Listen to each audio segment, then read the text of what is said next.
$49.90 vienen con el doble de gigas por 6 meses. Conoce más en WOM.cl o llamando al 600-200-1000. WOM, nadie te da más. Bases y condiciones en WOM.cl.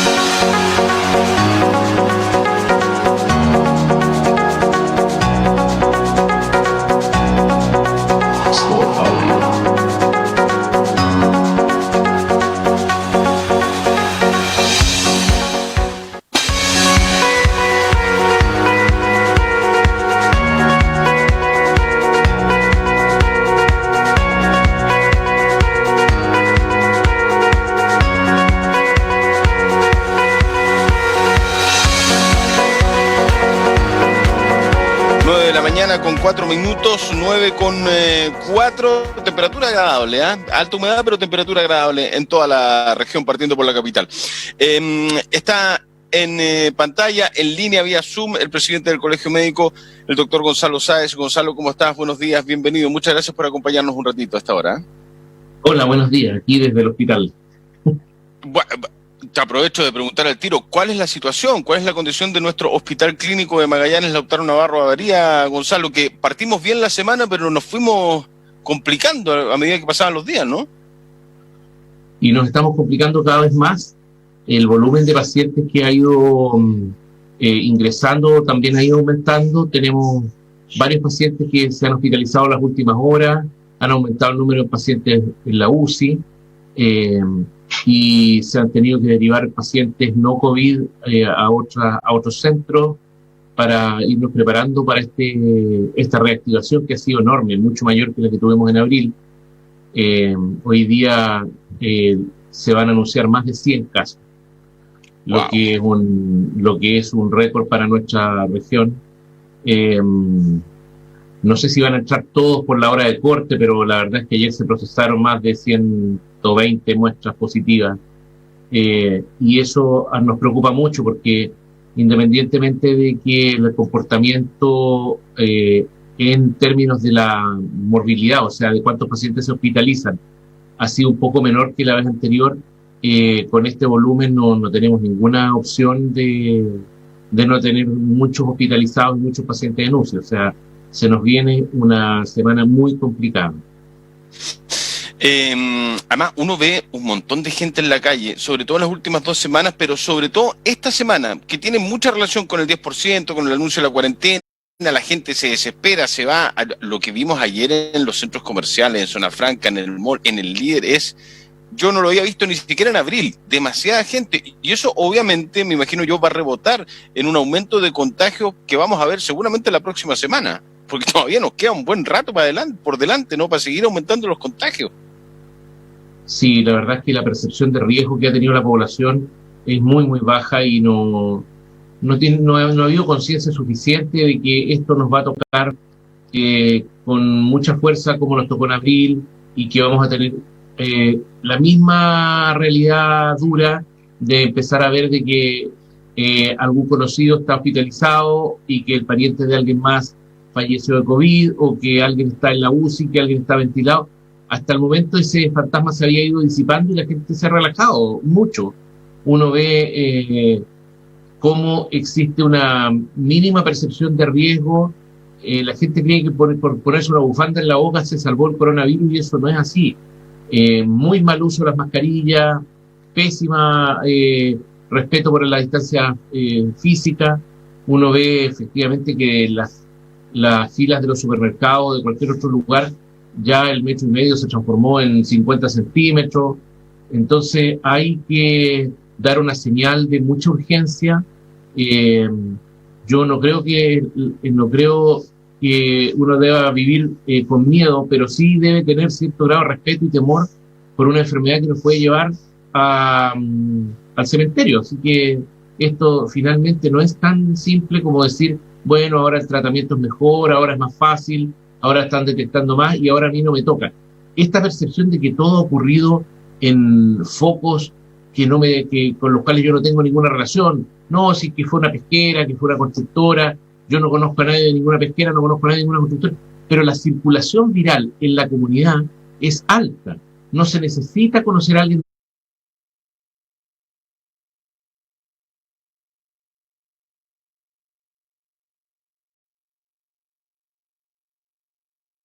de ninguna pesquera ni de ninguna constructora. Eso de ponerle etiquetas a las cosas nos hace olvidar de que el virus está cerca nuestro.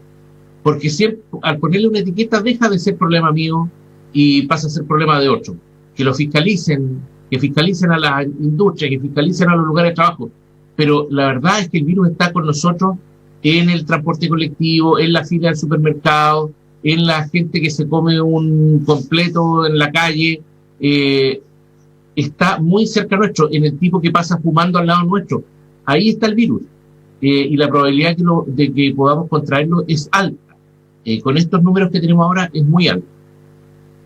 Esto es, en términos de contagio, Gonzalo, para explicar un poco a la gente, es peor que abril la cantidad, pero lo que se decía hasta hace 10 días, una semana, el lunes, yo hablé con el intendente, dijo no hay ninguna posibilidad de entrar a cuarentena porque son muchos factores lo que hay que hacer y nosotros tenemos 3 factores nomás negativos, el resto de los 9, 10 factores que hay que tomar en consideración están fantásticos, están bien, y mientras el hospital no colapse, yo decía, bueno, pero ¿será necesario esperar un colapso del hospital o que el hospital nos dé la alarma? Si lo podríamos haber hecho antes, ¿se podría haber hecho antes? Sí, pues nosotros, a ti te consta que nosotros pedimos, y mi argumento, que sigue siendo el mismo para el resto del país, yo espero poder traspasárselo también al ministro, si es que puedo conversar con él hoy, si es que viene. No existe ningún criterio epidemiológico que permita asegurar de que el regreso en este programa paso a paso tenga que ser con la misma lentitud que como se va soltando. Me explico. El plan paso a paso está hecho para desconfinar. O sea, para cuando las cifras están muy buenas, ir soltando de a poco la restricción de movimiento. Pero no es un plan que esté pensado para reconfinar cuando las cifras se ponen malas como está sucediendo ahora. Entonces, esto de que, bueno, avanzamos de a poquito y si las cifras se ponen malas nos devolvemos de a poquito, no tiene lógica.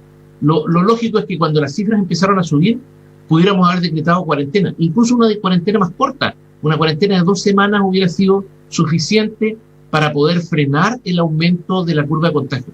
Lo vimos en abril. En abril estuvimos 3 semanas peleando con gente manifestándose en la ruta, con recursos de protección, todo para poder lograr que hubiera una cuarentena. Nos demoramos 3 semanas en que nos escucharan. Y aún así después nos demoramos 2 semanas en que los números empezaran a disminuir. Bueno, ahora la curva es mucho más empinada. Pedimos desde antes que se decretara una cuarentena y no primero la cuarentena de fin de semana, que en realidad no colabora en nada o tiene muy poco impacto, porque esto tiene una inercia. Cuando la curva empieza a subir, uno sabe que ese es el comienzo de la hebra y sabe que se vienen 2 semanas con mucha severidad. Lo que estamos viviendo ahora son los pacientes que se infectaron hace 2 semanas atrás, lo que estamos viendo dentro del hospital. Los pacientes que se hospitalizan hoy son pacientes que estuvieron 4 o 5 días con síntomas y que se contagiaron 5 o 6 o 10 días antes. Así que eso de que no tenemos el hospital vacío o no tenemos suficientes pacientes o tenemos muy poquitos en la UCI, es una estrategia más bien comunicacional para tranquilizar a la población. Pero sabemos de que eso no es cómo se comporta el virus. Sabemos que cuando empiezan los números a subir, 2 semanas después vamos a tener un impacto en hospitalización y en la UCI. Lo que no se entiende, porque yo comparto, acá hay una gran responsabilidad de la ciudadanía. Eso no hay que confundirse. La gente no entendió, más allá de que uno pueda criticar, pues yo he criticado el mensaje de las autoridades, porque el mensaje tiene que ser súper estricto, pues súper claro, y no decir, bueno, pero si se quiere pasar a tomar una cervecita, un café, café o comer una empanada, como lo decía Mañalich, o que nos entreguen también esta situación de que en agosto íbamos a volver, nos estaban desconfinando los primeros días de agosto, y que a fines de agosto o previo de septiembre podíamos volver a clases presenciales, la verdad que las señales también fueron licuosas, livianas, y eso también incita a que la población, si no es responsable y no es consciente, también cometa los errores. Entonces esta cuestión es un cúmulo, son muchos, es multifactorial, como se dice técnicamente, ¿no? Es multifactorial, creo yo, ¿no? Claro. Porque hay responsabilidades compartidas, pero ¿cómo podemos entender de que si ustedes, los médicos, los que están en el hospital todos los días, la gente que está ligada al virus, que lo estudia todos los días, que se informa todos los días, y que están diciendo, ojo, esa cuarentena de fin de semana no sirve mucho, no es muy productiva, nos podemos encontrar con esto otro después? O sea, de nuevo, está pasando lo mismo que nos pasó en marzo. Ojo, tenemos viajeros del futuro en Alemania, en España, en Europa, en un montón de países. Aprendamos de ellos para tomar decisiones acá. No lo hicimos. Ahora teníamos la segunda oportunidad. Nos dan muchas oportunidades, y no las volvemos a aprovechar. Porque yo escuchaba a la Seremi, al intendente, a otras autoridades diciendo, no hay que preocuparse porque la verdad no se están ocupando ventiladores mecánicos, no hay gente hospitalizada de gravedad, la UCI tiene camas a disposición, o sea, enférmense, no hay ningún problema. Eso es lo que entendía yo durante la semana. Yo creo que desde el principio los mensajes han sido bastante poco eficientes para lograr cambios de conducta. Primero, cuando llegó el virus a Chile, el mensaje fue, no importa que usted se enferme, nosotros vamos a tener ventiladores para que usted tenga la mejor atención. Ese fue el mensaje central de la estrategia Mañalich.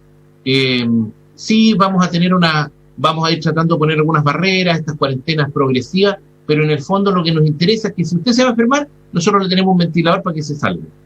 Mala estrategia, porque con esa estrategia, aún teniendo muchos ventiladores y aún habiendo reconvertido muchas camas, igual Chile lidera en Latinoamérica y es uno de los países con mayor mortalidad por millón de habitantes en el mundo.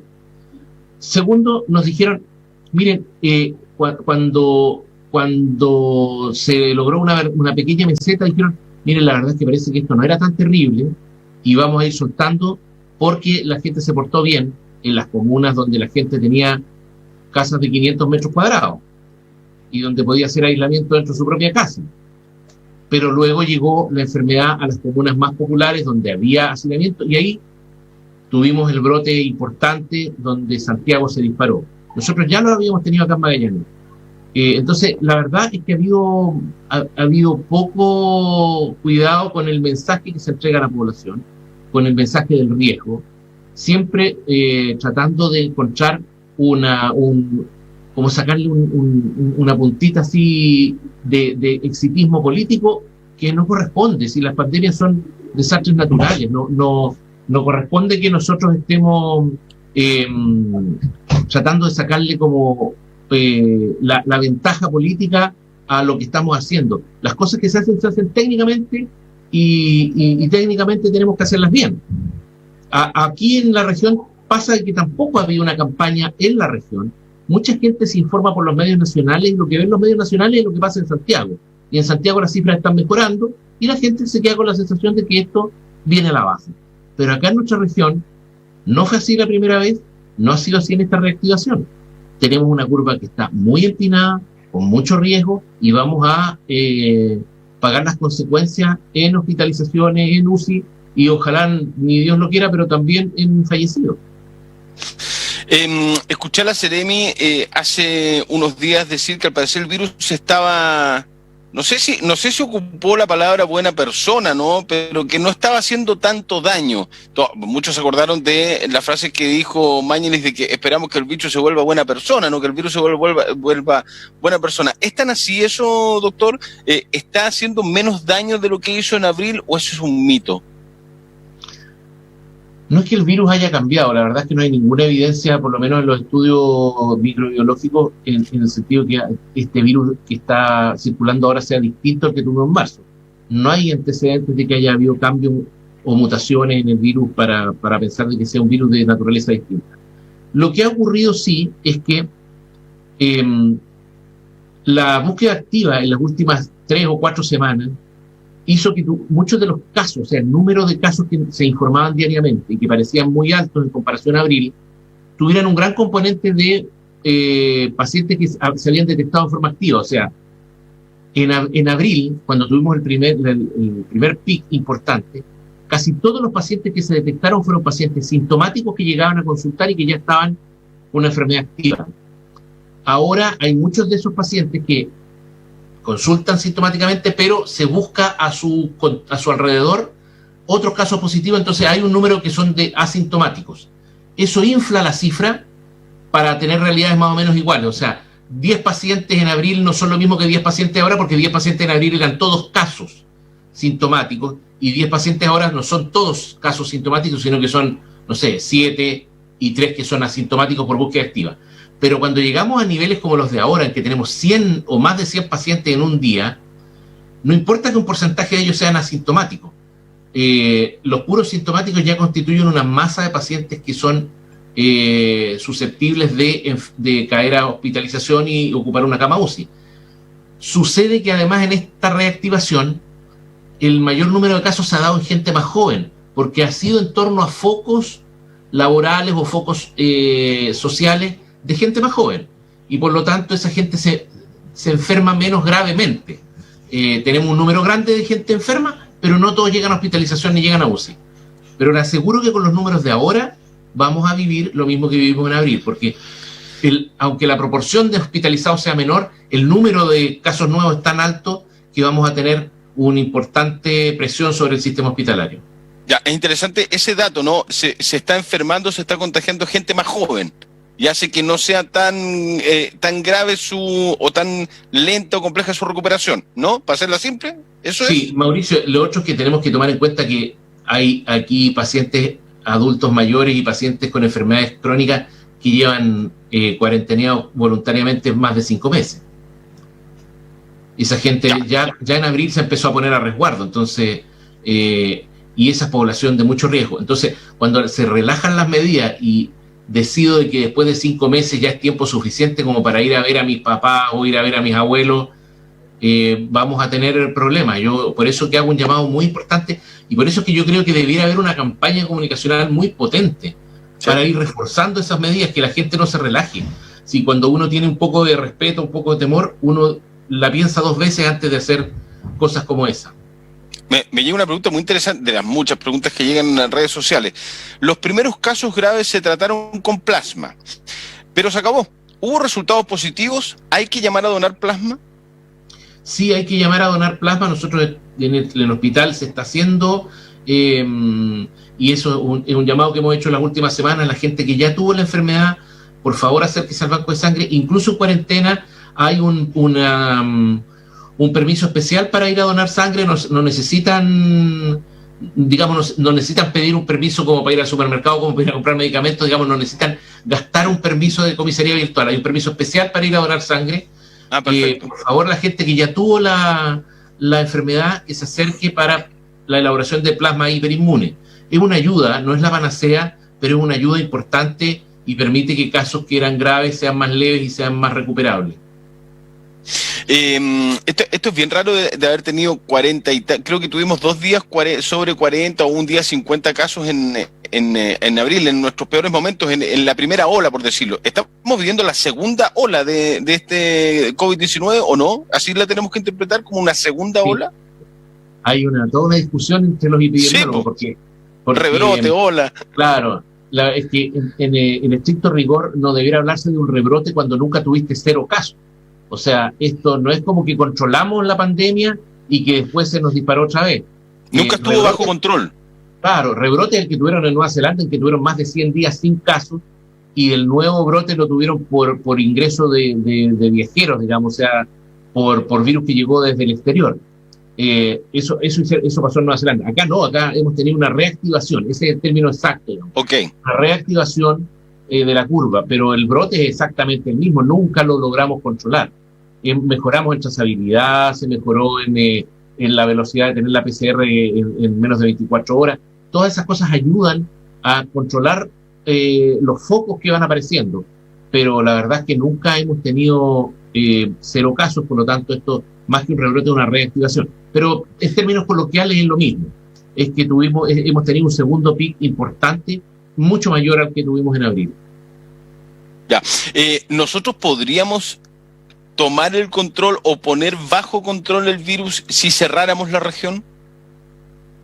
¿A qué me refiero con cerrar la región? No traer mano de obra de afuera, ser muy estrictos en los viajes de avión y que vengan solamente gente con residencia acá y por cuestiones muy específicas, cerrar, dejar de permitir la entrada de gente de afuera, a no ser que haya un control muy estricto, no como el que hemos tenido hasta el día de hoy, que el cordón sanitario, la misma gente que trabaja en el aeropuerto dice, no, si no hay cordón sanitario todo el día ni las 24 horas acá, hay aviones que pasan y que entran nomás, y sabemos además que vienen aviones con un montón de trabajadores. Si nosotros lográramos cerrar la región, que yo lo veo re difícil, como lo ha planteado la administración del Estado hoy en día, el gobierno, pero si nosotros lográsemos cerrar la región, ¿se podría controlar el virus, doctor?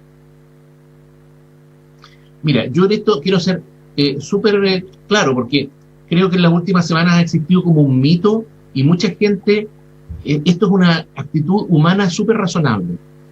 Tratar de que las culpas no sean mías, que sean de otros. Entonces, sí, cuando decimos el virus viene por avión, el virus viene con trabajadores de otros lados, el virus viene porque las empresas no, el virus está circulando en la región. Si nosotros, es una mínima cantidad de casos que han llegado por avión. Y en eso yo quiero ser súper claro, lo hemos visto con los infectólogos, con los epidemiólogos, se cruzan las listas de los que aparecen positivos con las listas de pasajeros de los últimos meses. Si efectivamente el virus viniera con pasajeros, o si esa fuera la fuente principal de contagio, tendríamos una mucho mayor coincidencia. Diríamos, Juan Pérez llegó de Santiago tal día y 14 días después dio una PCR positiva. Eso no ocurre. Son muy pocos los casos que ingresan por vía aérea. La mayoría de los casos se presentan porque nos estamos contagiando dentro de la región. Con esto yo no quiero decir de que las barreras sanitarias o las aduanas sanitarias no sirvan. Al contrario, sirven mucho, porque también es un riesgo. O sea, basta que entre un infectado para que produzca un foco que puede diseminarse en una familia o en un lugar de trabajo. Es súper importante tener un control de quién ingresa, pero lo que tenemos que ponerle más empeño a lo que está ocurriendo dentro de nuestra región. Yo lo ejemplifico de la siguiente manera. Todos habrán visto estos cubos de vidrio que usan para los bingos, donde están las pelotitas saltando adentro. Sí. Imaginémonos que una pelotita de esas es roja, contagiada, digamos, y que cada vez que toca otra pelotita, esa pelotita se vuelve roja también. Así funciona el contagio. Si nosotros le vamos metiendo pelotitas rojas, por supuesto que aumenta el riesgo de contagio. Pero si nosotros hacemos funcionar esta máquina y las pelotitas tienen mayor movimiento, el contagio es mucho mayor. O sea, basta con una para que se contagien todas. Entonces, las estrategias son dos. Evitamos el contagio aislando al máximo los que están contagiados. Los detectamos rápidamente, le hacemos PCR, aislamos a la familia, evitamos el contacto. Eso es el control de la estrategia que se llama testeo, trazabilidad y aislamiento, que es lo que mejor ha funcionado en todo el mundo. Pero además, cuando eso no es suficiente, como está ocurriendo en Punta Arenas, tenemos que apagar la máquina, que las bolitas no se muevan, que nos quedemos todos en la casa. Esa es la función de la cuarentena. Evitamos la movilidad para que no haya contagios dentro de un mismo sector.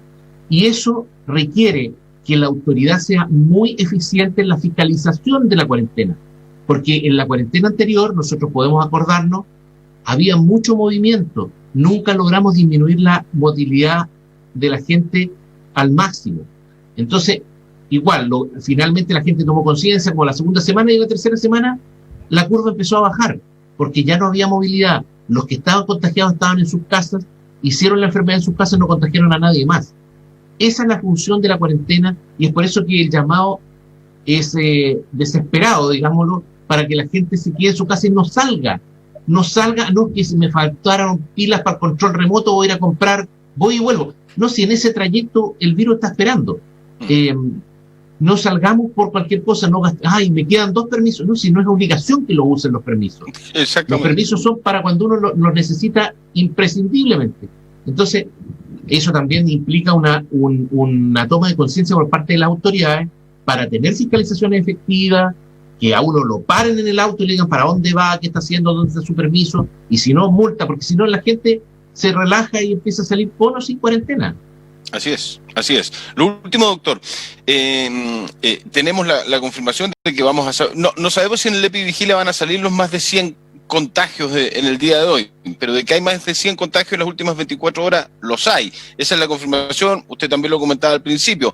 ¿Qué margen tenemos en el hospital? ¿Para cuántos días funcionando como estamos? Que estamos ahí más o menos en el borde, al parecer. ¿Qué margen tenemos en el hospital? Es difícil saber porque no tenemos herramientas de predicción tan efectivas, digamos. Tratamos de tener algún grado de predicción con el pic anterior y claro, es mucho más fácil cuando uno examina los números del pic anterior, digamos, uno puede hacer cierto grado de correlación, tirar una curva y hacer una proyección. Pero esta curva no se está comportando igual que la primera vez, entonces es imposible saber cuál es la proyección de ocupación de camas y de camas UCI que vamos a tener. Pero ya tenemos que pensar de que esto no es lineal, esto es exponencial, o sea, cada día que pasa sin control aumenta mucho más que el día anterior. Entonces, si esto es exponencial, dentro de los próximos 4 o 5 días deberíamos tener serios problemas en el hospital. Así que hoy es el momento de guardarse en la casa, asumir la cuarentena y tratar de bajar esta curva para que no tengamos una presión sobre el sistema hospitalario. Porque el próximo hospitalizado puede ser cualquiera de los que nos está escuchando, o su papá, o su tío, su mamá, su abuelo. Así es. ¿Tenemos disponibilidad de camas en la UCI y de respiradores artificiales? Hay en estos momentos. Pocas. Tenemos pocas camas en UCI porque además gran parte de la UCI está ocupada con pacientes no COVID, que son pacientes con cáncer que se demoró su tratamiento, cirugía, ¿no?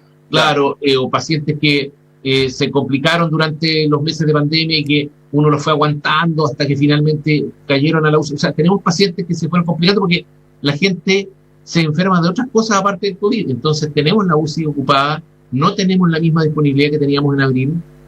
Sí, tenemos el mismo número de ventiladores, pero no tenemos dónde ponerlos, digamos. Vamos a terminar, no podemos llevar ventiladores a la casa de la gente, digamos. ¿No? Eso requiere de un equipo, una infraestructura, y la gente además está cansada. Hay equipos aquí que han trabajado durante 5 meses sin descanso y eso genera un desgaste.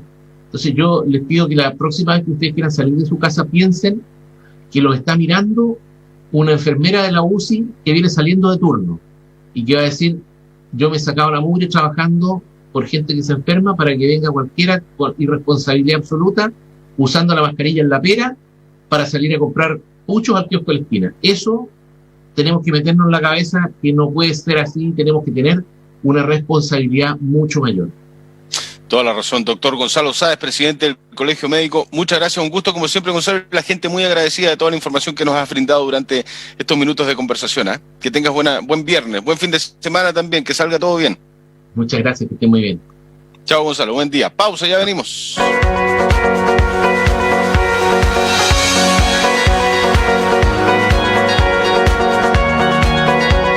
El retiro del 10% lo estamos haciendo entre todos. Más de 8 millones